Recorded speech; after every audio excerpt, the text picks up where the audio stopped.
Hello everyone. आज की video में मैं बात करने वाला हूं about futures calendar spread trading. अब ये क्या होता है, देखो आप सबको पता होगा मेरे ख्याल से अबाउट कैलेंडर स्प्रेड्स। बहुत सारे लोग कैलेंडर्स ऑप्शंस के अंदर ट्रेड करते हैं, बट क्या आपको पता है कि फ्यूचर्स के अंदर भी हम कैलेंडर स्प्रेड ट्रेड करते हैं और इसके क्या प्रॉपर लॉजिक है, कैसे ये स्ट्रेटेजी डिजाइन होती है और बहुत ही सेफ और बहुत ही हाई रिवॉर्डिंग स्ट्रेटेजी ये होती है। तो आप वीडियो को एंड तक जरूर देखना सो दैट आपको सारे ही कॉन्सेप्ट क्लियरली समझ में आ जाए। उससे पहले अगर आप चैनल पे नए हैं तो टेलीग्राम को ज्वाइन जरूर करना गाइस, क्योंकि टेलीग्राम के अंदर ना मैं हर संडे को एक लाइव करता हूं फ्री ऑफ कॉस्ट। इसके अंदर आप भी ज्वाइन कर सकते हैं और कोई भी डाउट अगर आपका हो तो हम 1-to-1 वहां पे डिस्कस कर सकते हैं सारी चीजें। तो इसको टेलीग्राम को ज्वाइन जरूर करना, लिंक आपको वीडियो के डिस्क्रिप्शन पे मिल जाएगा। अब सबसे पहले हमें समझना है कि व्हाट आर कैलेंडर स्प्रेड, कि ये कैलेंडर स्प्रेड होता क्या है। तो देखो बहुत ही बेसिक सी चीज है, हम एक सेम एसेट को डिफरेंट एक्सपायरीज के अंदर ट्रेड करते हैं, राइट। जैसे हम ऑप्शंस में करते हैं ना, मान लीजिए आपने करंट मंथ का कॉल सेल कर दिया और आपने नेक्स्ट मंथ का कॉल लॉन्ग कर दिया। So this is a basic calendar. Similarly आप करंट मंथ का लॉन्ग भी कर सकते हैं, नेक्स्ट मंथ का शॉर्ट भी कर सकते हैं। तो ये दो एक्सपायरीज के बीच में सेम एसेट में, फॉर एग्जांपल निफ्टी में कर रहे हैं, जब आप कुछ भी काम करते हैं तो इसको हम बोलते हैं बेसिक कैलेंडर स्प्रेड, ठीक है। अब अगर यही काम मैं फ्यूचर में कर दूं तो वो हो जाएगा फ्यूचर कैलेंडर स्प्रेड। मान लीजिए आपने नियर एक्सपायरी का फ्यूचर लॉन्ग कर लिया, फार एक्सपायरी का फ्यूचर आपने शॉर्ट कर दिया, तो ये कहलाता है long calendar spread. Similarly near वाले को अगर आप सेल करते हैं और फार वाले को अगर आप लॉन्ग करते हैं, ये कहलाता है शॉर्ट कैलेंडर स्प्रेड। तो ये बहुत बेसिक टर्मिनोलॉजीज हैं कैलेंडर स्प्रेड की। सबसे पहले एक चीज समझ लेनी है गाइस, डिस्क्लेमर, कि ये वीडियो सिर्फ एजुकेशन पर्पस के लिए है। कोई भी मैं यहाँ पे ट्रेडिंग रिकमेंडेशन आपको नहीं दे रहा हूं। तो जो भी मैं ये बाय सेल यूज कर रहा हूं या बता रहा हूं, तो आपको ध्यान रखना है कि this is only for education, ताकि आपको कॉन्सेप्ट सही से क्लियर हो जाए, ठीक है। तो चलो बढ़ते हैं वीडियो में आगे। अब हम बढ़ते हैं हमारे नेक्स्ट चीज के अंदर, जो कि है हमारा कोर लॉजिक, कि ये स्ट्रेटेजी पे कोर लॉजिक क्या है। देखो इस स्ट्रेटेजी के अंदर ना हम कोई मार्केट की डायरेक्शंस के अंदर बैट नहीं करने वाले हैं, या ऊपर जाएगा नीचे जाएगा उससे हमें फर्क नहीं पड़ता। हमें सिर्फ दो जो एक्सपायरीज है, मान लीजिए फेब की एक्सपायरी है और आपकी मार्च की एक्सपायरी है, तो इन दो एक्सपायरी के बीच में अगर कोई प्राइस डिफरेंसेस है ना एसेट के अंदर, उसको हम यहां पे ट्रेड करते हैं। अभी मैं इसको आपको डिटेल से समझाने वाला हूं यहां पे कि ये कैसे कैसे किया जाता है। तो इसके लिए ना मेनली हमको ये तीन चीजें क्लियर होनी चाहिए कि how are future premium priced, कि फ्यूचर प्राइस्ड होता कैसे है। दूसरा कि हम कैसे जज करते हैं कि ये प्राइस डिफरेंस बहुत ज्यादा है कि बहुत कम है, या कैसे वो जज किया जाए। और तीसरा कि ये डिविडेंड का क्या इंपैक्ट होता है। मैं ये अभी आपको डिटेल से इस वीडियो के अंदर समझाता हूं। तो सबसे पहली चीज जो हमको समझनी है that is how are future premium priced. अब आप देखो एक बहुत सिंपल चीज यहां पे मैं समझा रहा हूं। जो भी हमारे फ्यूचर्स होते हैं ना, इन पे हमेशा आपने देखा होगा, अगर निफ्टी की वैल्यू मान लीजिए 25,000 है, तो फ्यूचर आपका चलेगा 25,150, 25,100, 25,200, ऐसा ही कुछ चल रहा होता है करंट मंथ का, थोड़ा सा ऊपर। और जैसे जैसे एक्सपायरी के नजदीक आते हैं तो ये प्रीमियम गिरता रहता है और एक्सपायरी के दिन स्पॉट और फ्यूचर दोनों सेम प्राइस पे आ जाते हैं। ये नॉर्मली होता है। अब ये जो एक्स्ट्रा कॉस्ट आपको फ्यूचर के अंदर देनी पड़ती है ना 100-150 रुपए की, ये कहलाती है प्रीमियम, ठीक है।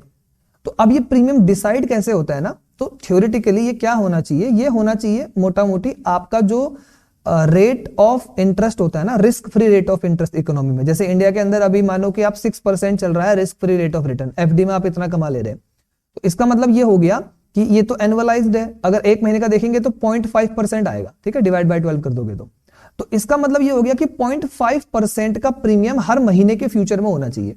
तो अगर अभी निफ्टी चल रहा है 25,000, तो एक महीने का जो फ्यूचर है उस पे 25,000 प्लस 0.5% ऑफ 25,000 ये मिलके आना चाहिए। और ये लगभग 25,000 के लिए 125 रुपीस की वैल्यू आती है।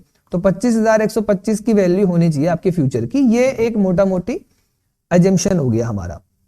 तो जनरली अभी के डेट पे निफ्टी में क्या होता है कि 130 से 160 ये एक फेयर प्रीमियम होता है, इसी के बीच में प्रीमियम नॉर्मली चलता रहता है। बट कभी कभार क्या होता है ना, मान लीजिए कि हमारे पास 3 फ्यूचर अवेलेबल है। जैसे अभी भी अगर आप देखेंगे तो हमारे पास अवेलेबल है फेब, मार्च एंड अप्रैल। मैं इसको एक बार आपको टर्मिनल पे दिखाता हूं।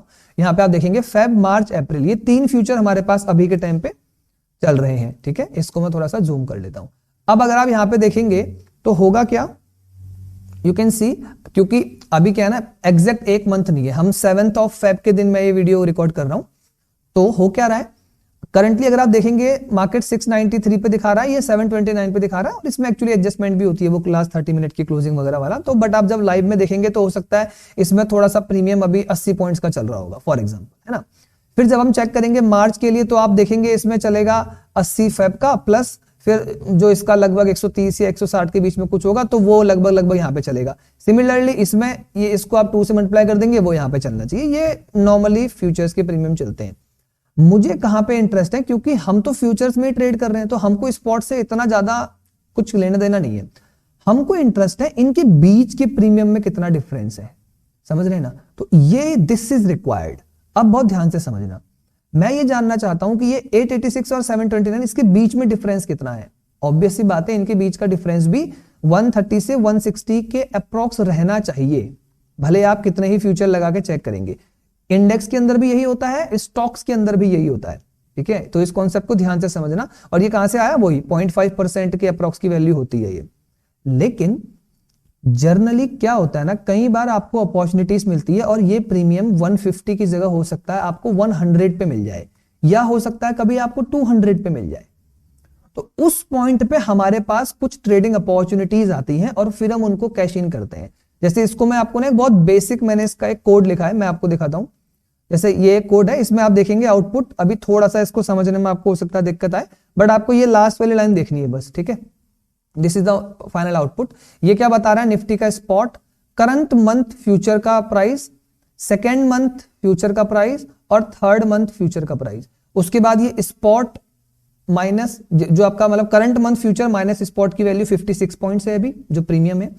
अब आप देखिए यहां पे सेकेंड मंथ में कितनी चल रही है, 155, और 3 - 2 की, यानी कि फार वाला जो है third month minus second month का प्रीमियम इतना चल रहा है, second month minus first month का प्रीमियम अभी 154 चल रहा है। तो ये जो मैंने चीज दिखाई थी अप्रोक्सीमेटली 155 और 160 आपका ये अभी चल रहा है। तो ये प्रीमियम चल रहा है 155 और ये चल रहा है 160, which is in the range. तो अभी कोई यहाँ पे अबनॉर्मलिटी नहीं है। बट लाइव मार्केट में अगर आप ये चीज ट्रैक करते हैं तो आप देखेंगे कभी कभार आपको अपॉर्चुनिटीज मिलेगी, बहुत फ्रीक्वेंट नहीं मिलता, लेकिन जब मार्केट मूव करे या कभी मार्केट में कोई न्यूज हो तो ये चीजें मिलती हैं। और हो सकता है आपको यहाँ पे प्रीमियम 200 का मिलने लग जाए या 100 का ही मिलने लग जाए, तो आप समझ जाएंगे कभी कभी ना ये बहुत कम भी हो जाता है, 80 पॉइंट्स भी आ सकता है ये। तो आप समझ जाएंगे कि यार ये प्रीमियम बहुत कम हो गया है, या अगर 250 हो गया तो आप समझ जाएंगे कि यार ये प्रीमियम बहुत ज्यादा हो गया है।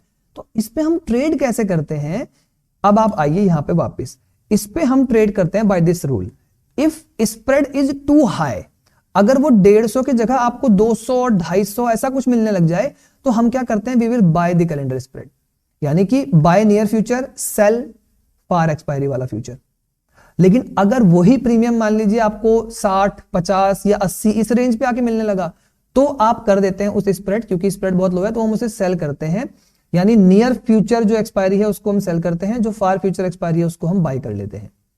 और फिर हम कितना प्रॉफिट या क्या इस पे टारगेट होता है हमारा टारगेट होता है कि बस यार वो जो रेंज है वो वापस से 150 की रेंज में जैसे ही आ जाएगा हम इस ट्रेड से एग्जिट करके बाहर निकल जाएंगे। तो अप्रोक्सीमेटली ना आपको 40 पॉइंट्स या 50 पॉइंट्स के लिए टारगेट कर सकते हो, कभी कभी आप 20 पॉइंट्स का टारगेट लेके भी चल सकते हो, ठीक है। इट विल डिपेंड, अब इसमें क्या होगा क्योंकि चार्जेस भी होंगे तो आपको देखना पड़ेगा, हो सकता है भाई 20 पॉइंट्स के तो आपके चार्जेस ही आएंगे टोटल एक फ्यूचर के साथ ये सब करने में।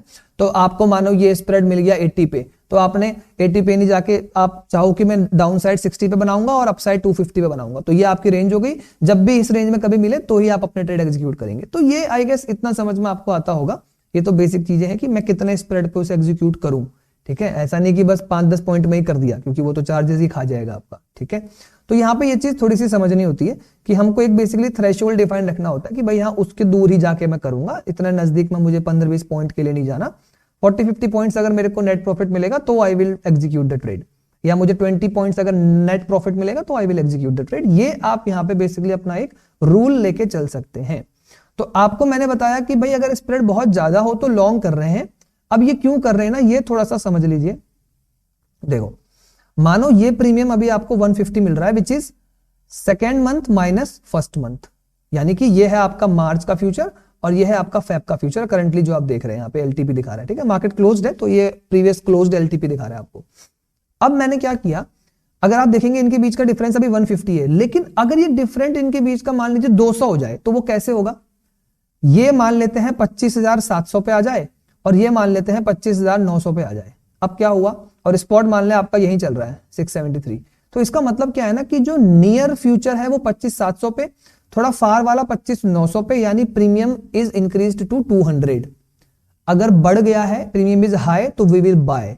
तो हम क्या करते हैं, हम तुरंत इस फ्यूचर को करेंगे लॉन्ग और इस फ्यूचर को करेंगे शॉर्ट। क्यों करेंगे, क्योंकि ये जो बीच का डिफरेंस है ना, ये कन्वर्ज होके वापस आएगा अपने मीन की तरफ। तो जैसे ही ये मीन की तरफ आएगा तो उस दिन क्या हो जाएगा, मान लीजिए ये जो 25,700 पे आपने किया था, मान लेते हैं मार्केट गिर गई बढ़ गई, उससे फर्क नहीं पड़ेगा हमको, तो बस मान लेते हैं यहां से मार्केट गिर गई 500 पॉइंट या 700 पॉइंट, तो कुछ नहीं, ये वाला फ्यूचर आ जाएगा मान लीजिए 25,000 पे, और क्योंकि डिफरेंस 150 होना चाहिए, तो ये वाला जो फ्यूचर है ये आ जाएगा आपका 25,150 पे फॉर एग्जाम्पल। तो अब क्या होगा, अब जो डिफरेंस है इनके बीच का वो सिर्फ 150 बचा। तो अगर आप इसको अब कैलकुलेट करेंगे, यहां आपने नेट टू नेट 700 पॉइंट्स का लॉस किया, लेकिन इधर जो आपने 900 पे शॉर्ट किया था और 150 पे आप इसको कवर कर रहे हैं, तो यहां पे आप ओवरऑल कितना अर्निंग कर रहे हैं, 750 पॉइंट्स का। तो ओवरऑल आपने यहाँ पे 50 पॉइंट्स की इनकम करी, और इसमें से क्या होगा ना, यू विल पे चार्जेस। तो हो सकता है आपके 20 पॉइंट्स तो चार्जेस में जाएंगे और 30 पॉइंट नेट आपको मिलेगा एज अ प्रॉफिट। अब आप लोगों को डाउट हो सकता है कि यार क्या 30 पॉइंट्स बहुत हैं, क्या ये मोर देन इनफ है, क्या मेरे मार्जिन पे इनफ बनेगा? तो अब मैं आपको दिखाता हूं कि इसमें मार्जिन कितना लगता है, जरा इसको देखना। राइट, मैंने यहां से इसको किया डिलीट। अब आप आके देखो इस ट्रेड के अंदर ना, मैंने यहां बना रखा है Nifty long future calendar, short future calendar. अगर आप लॉन्ग कर रहे हैं ना, 42,000 रुपीज का मार्जिन लगता है। और एक बात मैं बता दूं, इसके अंदर कोई एमटीएम की टेंशन नहीं होती है।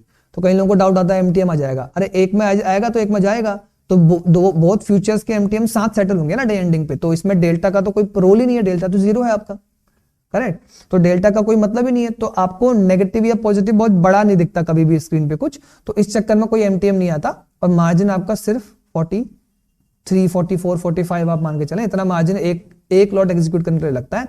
और अगर एक लॉट के अंदर आपने मान लीजिए फॉर एग्जांपल 30 पॉइंट्स या 20 पॉइंट्स भी कर लिया ना, तो दैट इज 20 इंटू 65, तो मोर देन 1200 रुपीज होता है वो, तो विच इज गुड रिटर्न, है ना। एक ट्राई अगर आप कर रहे हैं, तो फिर जब आप इसको मल्टीपल लॉट्स में करेंगे या आप स्टॉक्स के साथ सब कुछ कंबाइन करके जब आप करते हैं, तो देन इट वर्क गुड, क्योंकि ये अपॉर्चुनिटीज अक्रॉस द बुक्स मिलती है। जरूरी नहीं है आपको निफ्टी में मिले, हो सकता है बैंक निफ्टी में मिलेगी, कभी फिर निफ्टी में, कभी किसी स्टॉक में, कभी कहीं। तो ये आपको थोड़ा सा मॉनिटर करना पड़ता है कि कहां पे मेरे को अपॉर्चुनिटी मिल रही है और कहां पे मैं वो ट्रेड को बना सकता हूं।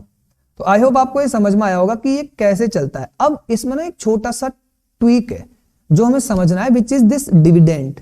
मैंने आपको समझा दिया कि future calendar spread high low पे कैसे, लेकिन ये डिविडेंड का इंपैक्ट ना ये बहुत ही जरूरी है समझना, क्योंकि यहां पे क्या होता है ना, ये जो डिविडेंड आप देख रहे हो इसकी वजह से क्या होता है, कई बार फ्यूचर की प्राइसिंग चेंज होती है। फॉर एग्जाम्पल मान लेते हैं कि एक फ्यूचर है जिसका मतलब फॉर एग्जाम्पल एक कंपनी है XYZ, इसका जो फ्यूचर है आपको अभी मिल रहा है मान लीजिए फेब, मार्च एंड अप्रैल का, और मान लेते हैं इस कंपनी का फरवरी में या मार्च के अंदर डिविडेंड आने वाला है।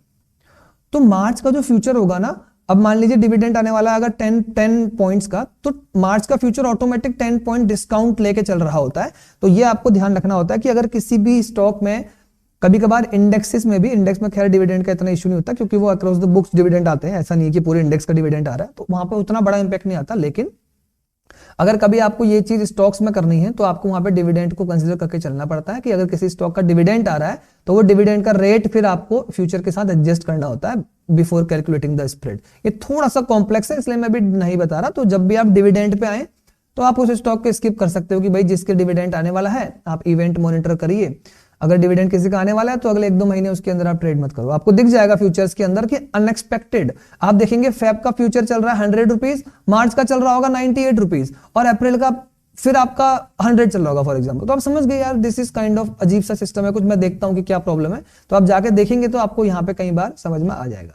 एक चीज और जो समझनी है ना, वो होता है कुछ स्टॉक्स के अंदर जो कि बिल्कुल ही कहते हैं ना स्मॉल कैप होगा, मानो कोई स्टॉक जिसके अंदर उसका स्पॉट ही नहीं चलता, तो उसमें भी कई बार क्या होता है कि आपको ये जो रेट्स है ना ये फ्यूचर पे प्रीमियम ही नहीं देता कोई, क्योंकि लोगों का मानना होता है कि ये स्टॉक तो घटिया ही चलता ही नहीं। तो उसमें भी इन चीजों को हम जनरली अवॉइड कर सकते हैं। मतलब आपको मेनली निफ्टी 50 के जो हाई लिक्विड स्टॉक्स हैं उन्हीं के अंदर ये काम करना होता है, क्योंकि इसके लिए लिक्विडिटी भी एक बहुत बड़ा कंसर्न है दैट इज रिक्वायर्ड। ठीक है, तो ये थोड़ा सा कॉम्प्लेक्स चीज है, आई अंडरस्टैंड, बट इतना ध्यान रखना कि अगर आप स्टॉक्स में कर रहे हैं तो सिर्फ निफ्टी 50 के लिक्विड स्टॉक्स के साथ रहिए, टॉप 20-25 के साथ, और डिविडेंड किसी का आने वाला हो तो वहां पे आपको इस चीज को अवॉइड करना है। तो आई होप एक कोर लॉजिक आपको समझ में आ गया कि यार कैसे ये स्ट्रेटेजी वर्क कर रहा है और क्यों ये स्ट्रेटेजी वर्क कर रहा है। ठीक है, हम एक प्राइस डिफरेंस को कैप्चर करने की कोशिश करते हैं अक्रॉस 2 एक्सपायरीज। ठीक है, नाउ अब बात करते हैं इसके एडवांटेज डिसएडवांटेज की। देखो, इस एडवांटेज डिसएडवांटेज से पहले मैं एक चीज बताना चाहता हूं। अभी तक आप लोगों ने जितना समझा ना, आपको यह समझ में आ गया होगा कि यार दिस कोडिंग इज रिक्वायर्ड। ऐसा नहीं है कि आप ये चीज मैनुअली मॉनिटर कैसे करेंगे, you can't monitor this manually ना, कि भाई मैं 200 स्टॉक्स हैं या मान लीजिए 30 स्टॉक्स हैं तो उनको मैनुअली ही मॉनिटर कर लूंगा। तो ये एक इश्यू आता है। इसके लिए मैंने क्या किया, बहुत लोग मुझसे कहते हैं कि यार can we learn Python for trading, तो मैंने पाइथन स्पेसिफिकली फॉर ट्रेडिंग के लिए एक चीज डिजाइन करी है। मैं इसका लिंक आपको नीचे दे दूंगा। ये मेरी वेबसाइट है josiequant.in, आपको इस पे आना है और ये लर्निंग हब के ऊपर क्लिक करना है। इसका डायरेक्ट लिंक आपको वीडियो के डिस्क्रिप्शन में मिल जाएगा। इसके अंदर ना सारे ही कोड्स जो आपको रिक्वायर्ड होते हैं, which is Python, HTML, JavaScript, Pine Script, CSS and API, broker API, ये मेन चीजें हैं जो एक ट्रेडिंग पर्पस के लिए आपको आनी चाहिए। तो इसमें मैं आपको पहले तो बेसिक सिखाऊंगा कि ये होता क्या है, बेसिक्स ऑफ कोड, कैसे कैसे हम ये काम करते हैं। उसके बाद फिर हम बाय यूजिंग AI ऑल्सो हम बहुत सारे कोड बना सकते हैं। आज की डेट पे इट इज वेरी इजी। बस होता क्या है कि हमको एक फ्रेमवर्क चाहिए होता है कि मैं करूं कैसे ये चीजें। तो इसके लिए मैंने ये पूरा कोर्स डिजाइन करा है। आप इसके बारे में सारी चीजें पढ़ सकते हैं। इट इज नॉट लाइक कि मैं बस सिखा रहा हूं और आप बस सुन रहे हो। ये पूरा इंटरेक्टिव क्लासेस होंगी जहां पे हम लोग इंटरेक्शन करने के साथ सारी चीजें सीखेंगे। तो आप इस कोर्स पे एनरोल कर सकते हैं। टोटल इसके मॉड्यूल्स क्या क्या हम सीखने वाले हैं वो सारी चीजें दी है। क्लासेस का जो स्केड्यूल यहाँ पे दिया हुआ है फ्रॉम 20th Feb टिल, हो सकता है 1 महीना, हो सकता है 2 महीना, 3 महीना, डिपेंडिंग अपॉन कि हम कितना सीख पा रहे हैं उस बैच के अंदर। वीक में 3 बार क्लासेस होंगी, Saturday, Sunday and Wednesday evening में। यहाँ पे टाइमिंग वगैरह सब दी हुई है और आप इसको इजिली ज्वाइन कर सकते हैं। सारा FAQ है। कॉस्टिंग की बात करूं तो सिर्फ 10,000 रुपीज की यहाँ पे कॉस्ट है। तो ये कोई बहुत बड़ा अमाउंट नहीं होता, क्योंकि आप हो सकता है 3-4 मंथ तक साथ पर रहेंगे और ऐसा नहीं है कि उसके बाद ये एंड हो जाएगा। हमारा ग्रुप रहेगा तो we can already discuss many things उस ग्रुप के अंदर। ठीक है, तो आई होप जो लोग इंटरेस्टेड हैं पाइथन सीखने में फॉर कोडिंग पर्पस, जिनको अपना सारा एग्जीक्यूशन, ये सारी चीजें समझनी है कैसे होता है क्या होता है, तो आप इस कोर्स को ज्वाइन जरूर करना ताकि लर्निंग आपकी इजिली हो पाए कोडिंग को लेके। अब मैं चलता हूं वापस से अपने वीडियो के अंदर। बात करते हैं इस स्ट्रेटेजी के एडवांटेजेस के बारे में। देखो, इसकी एडवांटेज क्या है ना, सबसे पहली चीज तो क्या है, लो डायरेक्शनल रिस्क। अब एक डाउट आता है कि लो क्यों लिखा है, जीरो क्यों नहीं लिखा, क्योंकि इसमें तो डेल्टा न्यूट्रल है, तो जीरो डायरेक्शनल रिस्क क्यों नहीं होता। देखो, इसका एक बहुत छोटा सा लॉजिक है। जो प्रीमियम होते हैं ना फ्यूचर के, अगर आप में से कोई समझता है, आप लोग आगे समझते होंगे ये सब चीजें, तो फ्यूचर की प्रीमियम थोड़ा बहुत डिपेंड करते हैं डायरेक्शन पे। कि मान लीजिए अगर सडनली जैसे कोविड फॉल आया था ना, तो सारे फ्यूचर के जो प्रीमियम थे वो बिल्कुल डिस्काउंट पे आ गए थे सारे के सारे। मतलब वहां पे अपॉर्चुनिटीज मिल रही थी बहुत ज्यादा इस ट्रेड को एग्जीक्यूट करने की। लेकिन किसी ने पहले से करके रखा होता तो उसको MTM पे लॉस दिखता है कुछ समय के लिए, बट उसमें कोई इश्यू नहीं है। आप इसमें एडजस्टमेंट होती है। क्या एडजस्टमेंट होती है, मान लीजिए अगर वो एक्सपायरी के नजदीक आ गए, कल एक्सपायरी है और अभी तक आपका प्रीमियम कंप्रेस नहीं हुआ, वो प्रीमियम 200 वाला मान लीजिए 150 नहीं आया, तो कुछ नहीं, आप एग्जिट करके इस ट्रेड को रोल ओवर कर दो। मानो नियर मंथ वाला बाय था, फार मंथ वाला सेल था, ये एक्सपायर हो रहा है तो दोनों को एग्जिट करो, इसको फिर बाय करो और इसके अगले वाले को सेल कर दो। तो इस तरह से हम इसको रोल ओवर कर सकते हैं, क्योंकि वो प्रीमियम फिर सेम रहेगा। अगर यहाँ पे कंजर्व नहीं हुआ तो वो अगले एक्सपायरी पे भी आपको मिल जाएगा।